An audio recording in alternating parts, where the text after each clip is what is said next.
Animal tissues.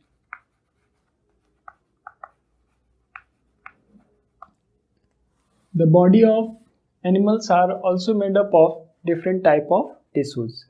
Tissues are actually a collection of several cells. I have already told you about the general definition of tissues and their classification regarding plants.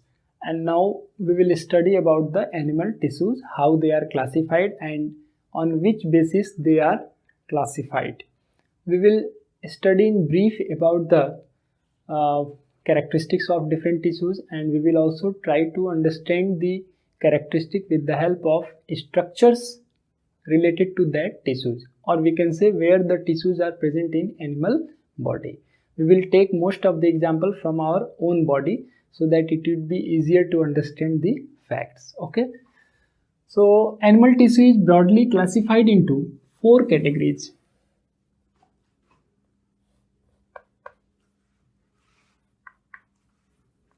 Number 1, epithelial tissue.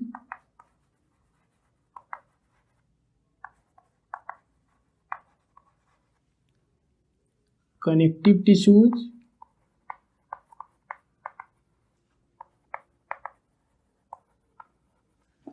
Muscular tissues.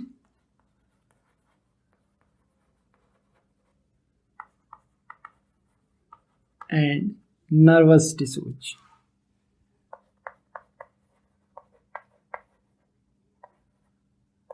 These are 4 divisions of animal tissues, or we can say 4 types of animal tissues which are present in the body of animals. Now, epithelial tissue. The word epi means above,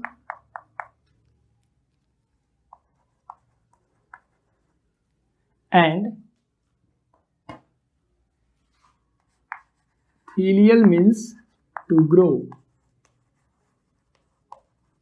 So, they are tissues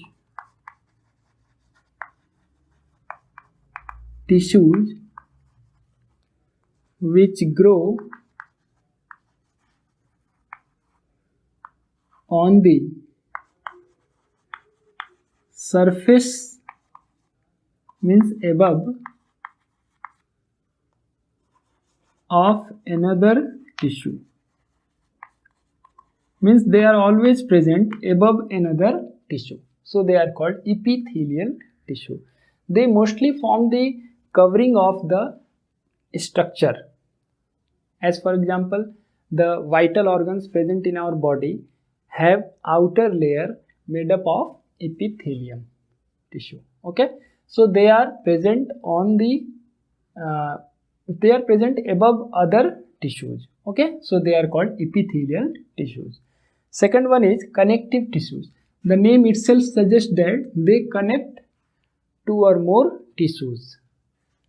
So they are tissues which connects different tissues. As for example, you can remember blood. Blood is a connective tissue which connects various tissues. As you know very well that blood flows throughout our body. So it gets in contact with the muscles, with the bones, with the nerves. Okay, so we can say that the connective tissue is related with the connection of several tissues. It connects various tissues together. Okay, muscular tissue. The muscles are present in animals which help in the movement. You know very well that we are able to move or locomote, that is, we can change our position from one place to another. This is called locomotion. And if I am able to move this body part, this is called movement. So movement and locomotion is with the help of bones and muscles present in the body of organisms. As for example, my hand is able to move because of the muscles which are attached to these bones. When the muscles contract, there is movement. Okay, so the tissues which are related to the movement are called muscular tissues. they consist of muscles. So I can write here, they consist of muscles which help in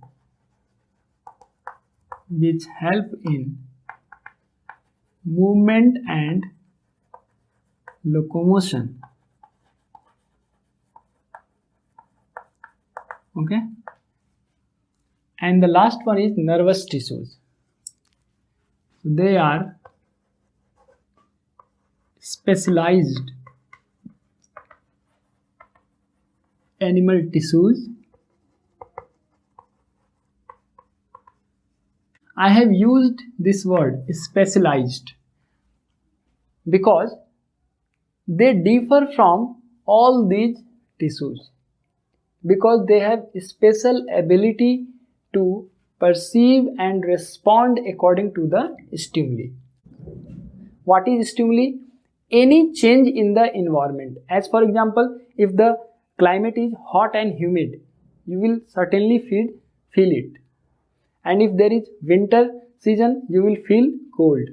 So you are able to perceive hotness or coldness of the season. This is only because of nervous tissues present in your body.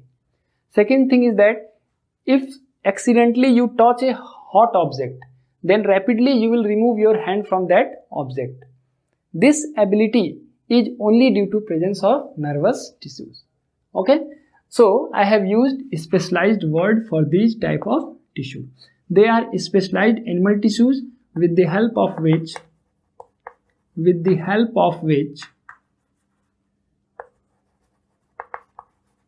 animals are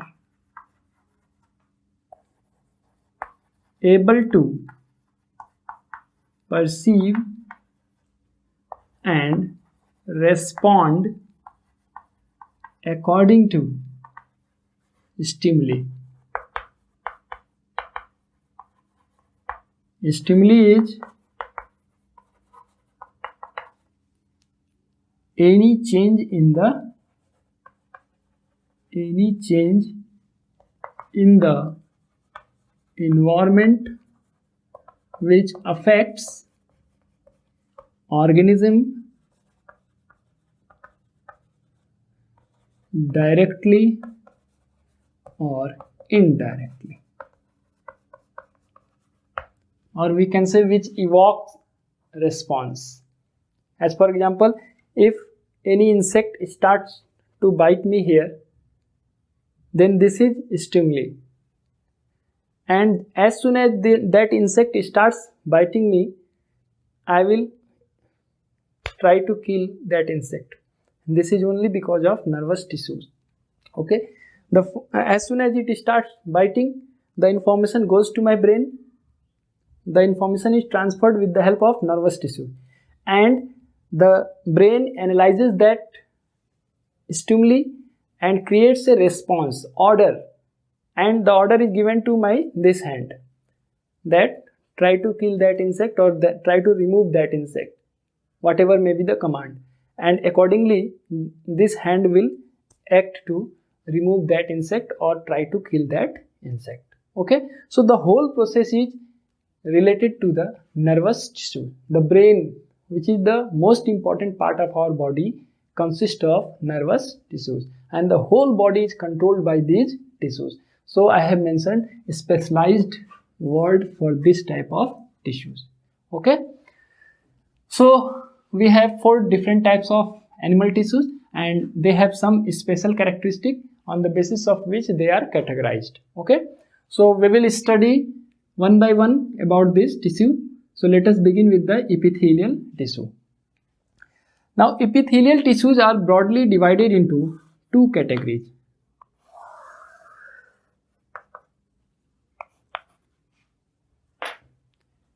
Simple epithelial tissue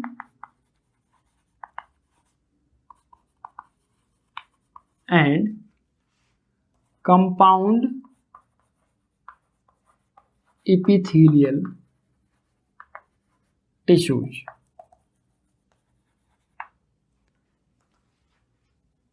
The only difference between simple epithelial tissue and compound epithelial tissue is that simple epithelial tissue is single layered. This is single layered. It means in case of simple epithelial tissue, you will find a single layer of cells. In case of compound epithelial tissue, they are multi-layered or stratified. Means you will find layer by layer, many layers. And generally the skin is formed of compound epithelial tissue.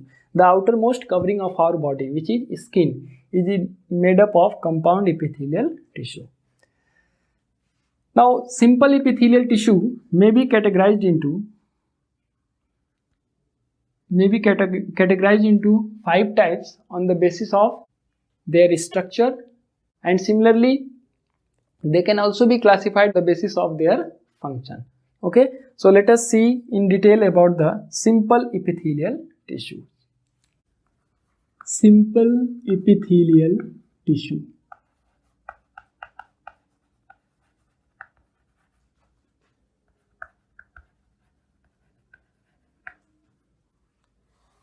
The main characteristics of this type of tissues is that they lack intercellular space. It means intercellular space is not present in this type of tissues. So first characteristic is that the cells are placed without intercellular spaces. Without intercellular spaces. The cells are present without intercellular spaces. It means you will see that the cells are like this. There is no intercellular space. Like this. Okay. Second characteristic is basement membrane, which is essentially present in epithelial tissue. Basement membrane, which is non-cellular and non-living, is present, above which the cells are arranged. It means you will find that in this type of cells there is a basement membrane,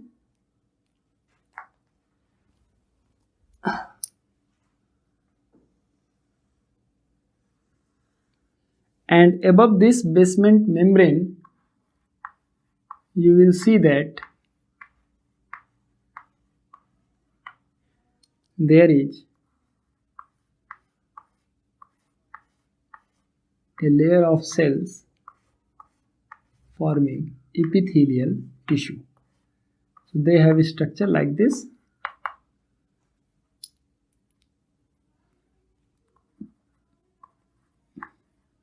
When you cut it, you will see that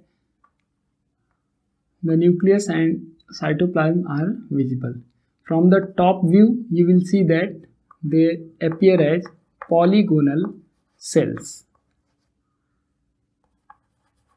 Or we can say from surface view, the cells appear polygonal in shape. This is your basement membrane, which is non-living membrane, above which a single layer of cell is present. Okay, so this is a gross structure of simple epithelial tissue.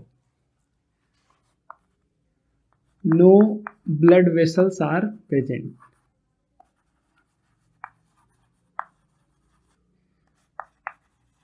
blood vessels are not present in simple epithelial tissue, and therefore if accidentally this type of tissues are injured, there is no bleeding. As for example, if the outermost surface of your skin is removed, then you will find that there is no flow of blood. Okay, there is no nervous tissue, nervous, or we can say sensory tissues in this layer. More better will be to write sensory cells.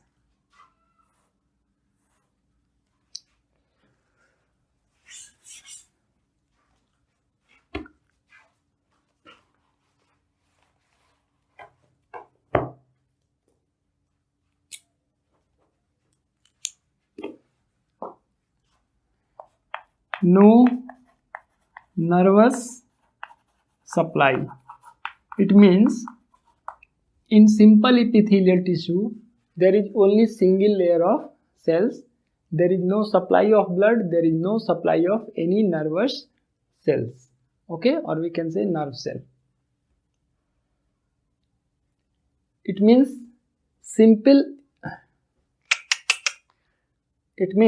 in simple epithelial tissue there is just a single layer of cells without any supply of blood and sensory cells, or we can say nerve cells. Okay, the two important characteristic is that the cells lack intercellular spaces and basement membrane is essentially present in case of simple epithelial tissue.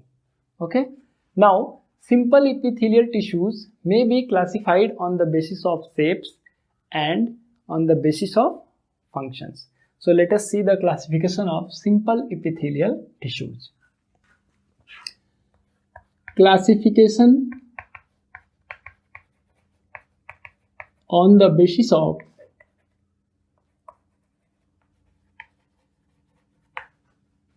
shapes.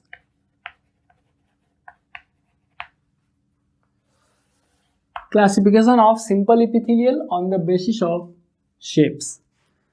On the basis of shapes, they are categorized into 5 types. 1, 2, 3, 4 and 5. The first one is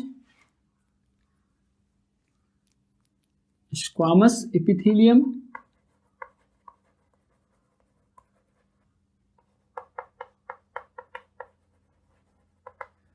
Second one is cuboidal epithelium. Third one is columnar epithelium. Fourth one is pseudostratified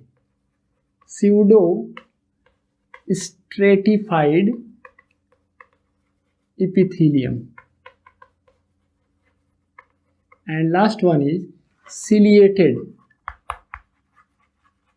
epithelium. These are 5 subdivisions of simple epithelial tissue, and this division is on the basis of shapes. So let us draw the shapes of these tissues so that we can understand how they are classified. It's very simple to draw. Just make a basement membrane first. After that, place a single layer of cells.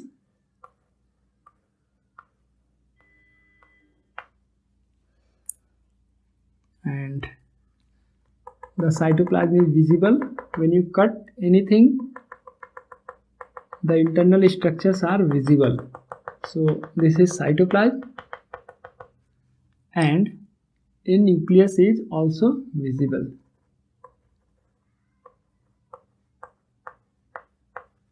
And from the surface view, you will just see the outer layer which is visible in the surface view.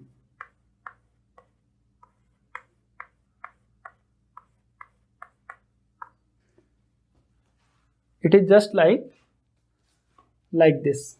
Okay, this is blue one which you are able to see, and this is red one from the above, and this is blue one.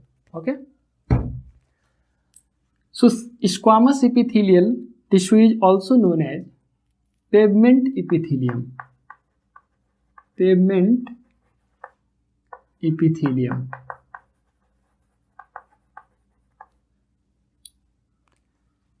The cells are arranged in a single layer like the tiles on floor. You must have seen the arrangement of tiles on your floor. There you will see that there is no gap between the tiles. In the same way, the cells in squamous epithelial tissue have no gaps, and they are arranged almost like the tiles on the floor. They are present in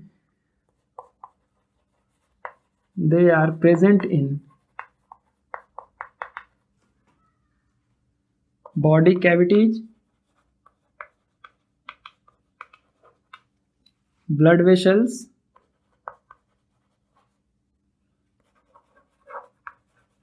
and cheeks. You can just touch on the inner surface of your cheeks, and there you can see that what is the structure of squamous epithelial tissue. Okay, what is the function of squamous epithelial tissue? As I have mentioned earlier, that epithelial tissue are present on the outer surface of any body structure. So the most important function of epithelial tissue is protection. Protection from the germs, protection from chemicals, and protection against drying up of the cells. Because they are present on the outer surface, so they will prevent the layer of cells which are present below them from drying up, means the loss of water. So they are protective in function. You can also mention protection against germs, protection against chemicals, protection against drying up of the cells. You can write in detail. I have just mentioned the main fact. Okay. The second one is cuboidal epithelium. In case of cuboidal epithelium, let me fill this. This is a basement membrane. Basement membrane. This is also basement membrane. This is also basement. Okay. So let us draw the structure of cuboidal epithelium. Again, this is a basement membrane. In case of cuboidal epithelium, the cells are cubical in shape or cuboidal in shape. In cubes, the length, breadth and height are equal.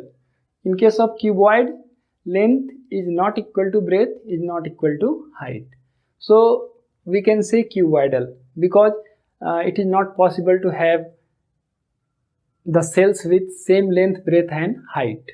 They are not in the shape of cube. Okay, so we must say that the cells are cuboidal. So you can draw it simply, just make it a little larger, and the surface view will be similar like this.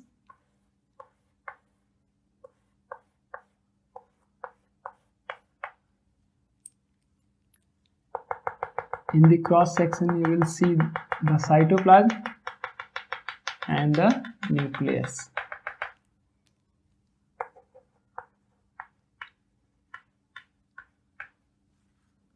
So the cells are cuboidal in shape. Polygonal from the surface. Polygonal from the surface. When you will see from the surface, you will observe that the cells appear to be polygonal in shape. They are isodiametric, means all cells appear similar in structure. Okay, where they are present? They are present in nephrons of kidneys,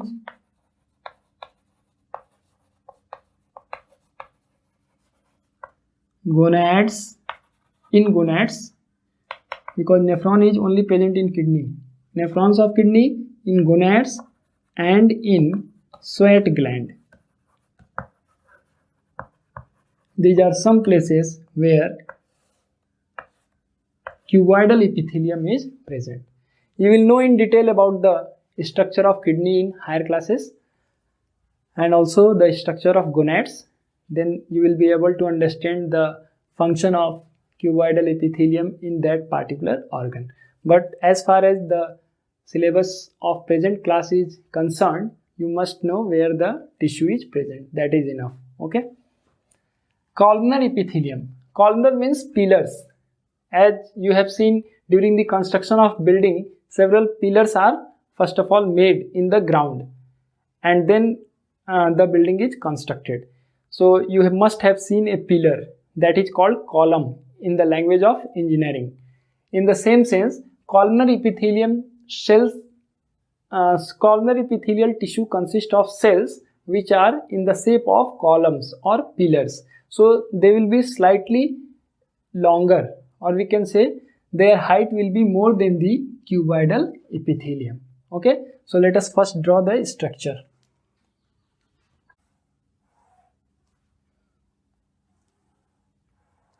This is basement membrane.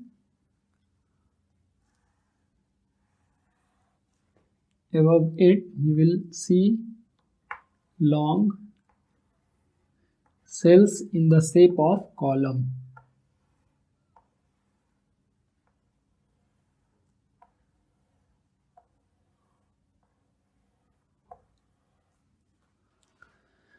They are like the pillars.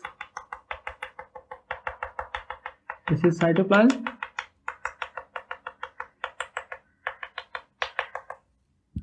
And nucleus.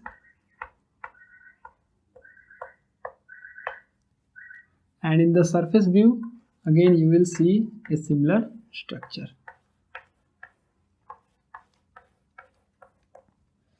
So they are like columns or pillars. Okay. The cells are like pillars. And columnar epithelium is present in alimentary canal and sensory organs. We must write here, they are present in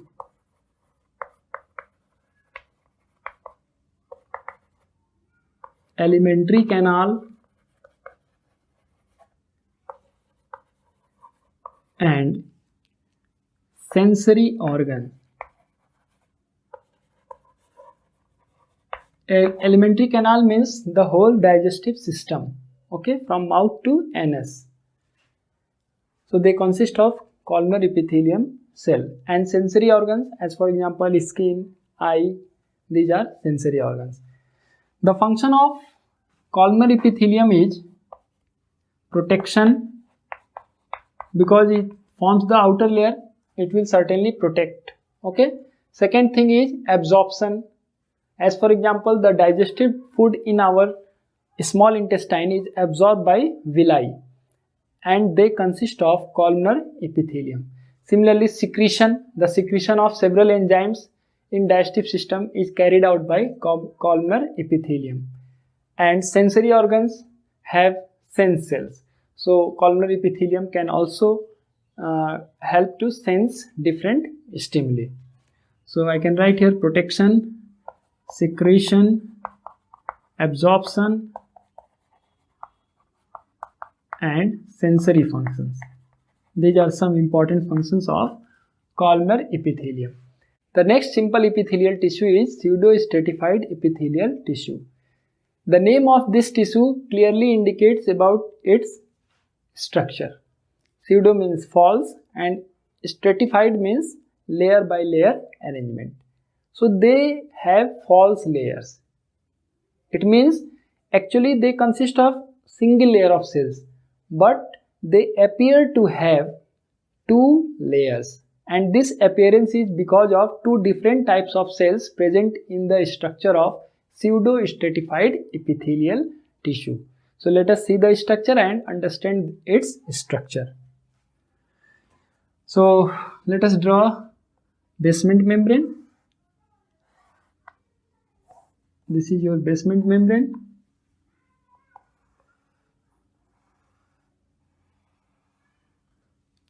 Above this basement membrane is present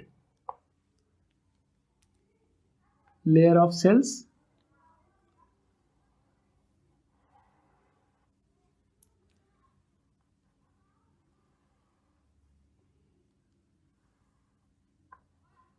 The first type of cell in this tissue is long cells, which are narrow at the bottom. So let me mention here, they consist of two types of cells, long and narrow. First category, long and narrow cells, and second, small and triangular, roughly triangular cells. Triangular. Okay. So next one is like this. Again there is long and narrow cells and then a small cell. Again we have long and narrow cells and a small cell. Again a long and narrow cell and then a small cell. Long and narrow cell and then small cell. Again long and narrow cell. So you can clearly see that in this type of tissue there are two different types of cells. One is long and narrow cells. They are long and narrow at the bottom, and second one is roughly triangular in shape. Due to presence of two different types of cells in the tissue, the tissue appear to have two layers, but actually they have only one layer. Okay.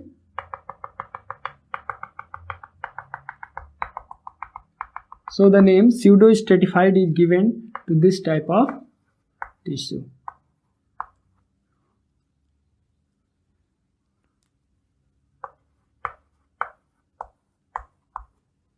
In biology, if you will try to understand the facts with the help of figure, then you don't need to memorize the things. You can easily understand the facts. Okay. So try to understand the figure. The figure will tell all the things about the structure. Okay. The last one is ciliated epithelial tissue. Now I don't need to draw any figure for ciliated epithelial tissue, because ciliated epithelial tissue may be cuboidal, columnar or pseudo-stratified. The only thing is that they contain cilia. As for example, we can make the structure of ciliated epithelium tissue as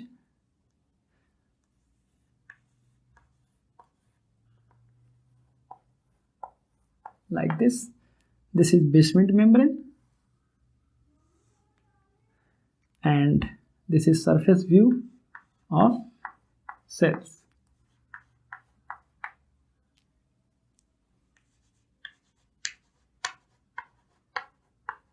This is cytoplasm, which is visible, and this is nucleus. And on the surface they bear cilia.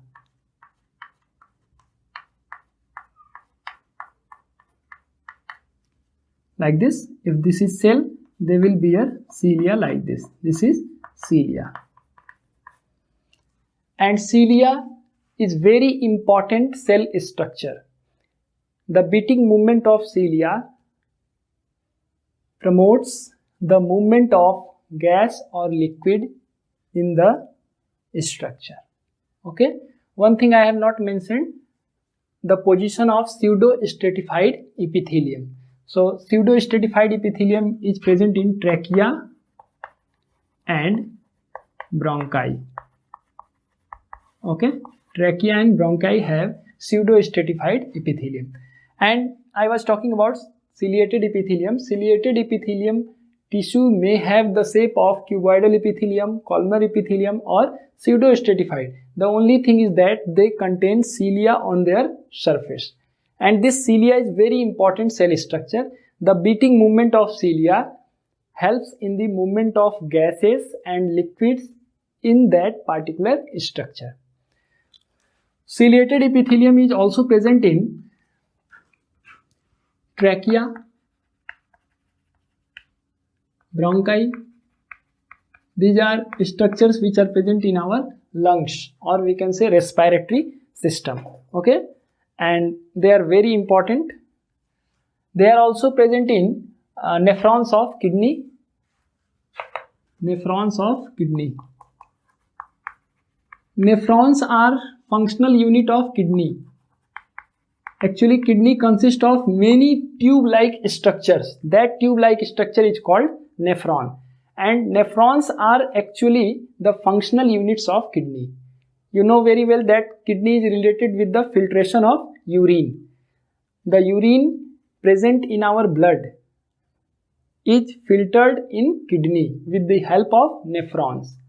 So for the movement of blood inside the nephron, ciliated epithelium is present, which helps in the movement of liquid inside that tubules. Okay, so ciliated epithelium is present in nephrons of kidney, trachea and bronchi. It is also present in buccopharyngeal cavity of frogs. Okay, now this is all about the classification of simple epithelial tissue on the basis of shapes or structure. Okay, the second classification is on the basis of function. On the basis of functions, simple epithelial tissue is again classified into 5 categories. Number 1 is glandular epithelium. Number 2 is ciliated epithelium.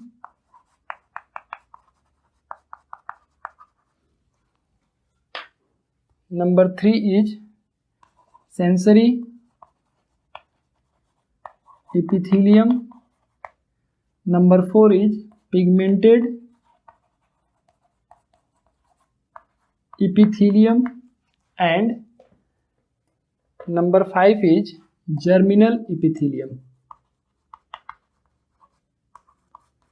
Now they are on the basis of their function. Glandular epithelium tissue, the epithelium tissue which is present in glands, and glands secrete several types of enzymes.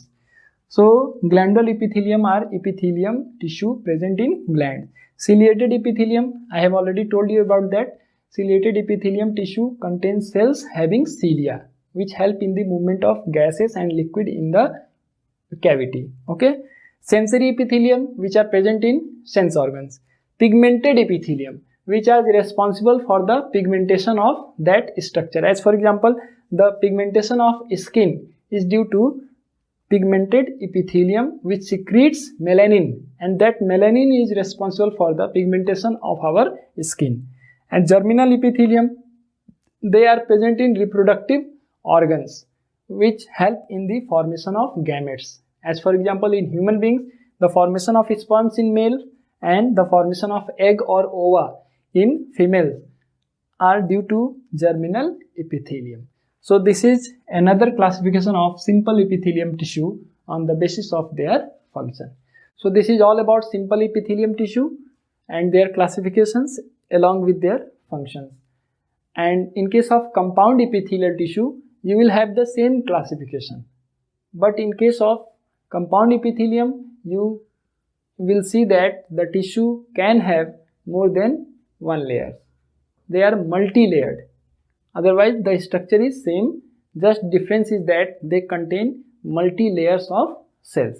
So they are called compound epithelium cells. Means epithelium which contains many simple epithelial tissue. Simple epithelial tissue contains one layer, and in compound epithelium you will have more than one layer. So compound epithelial tissue is made up of many layers of simple epithelium tissue. So this is all about epithelium tissue in animals. Okay.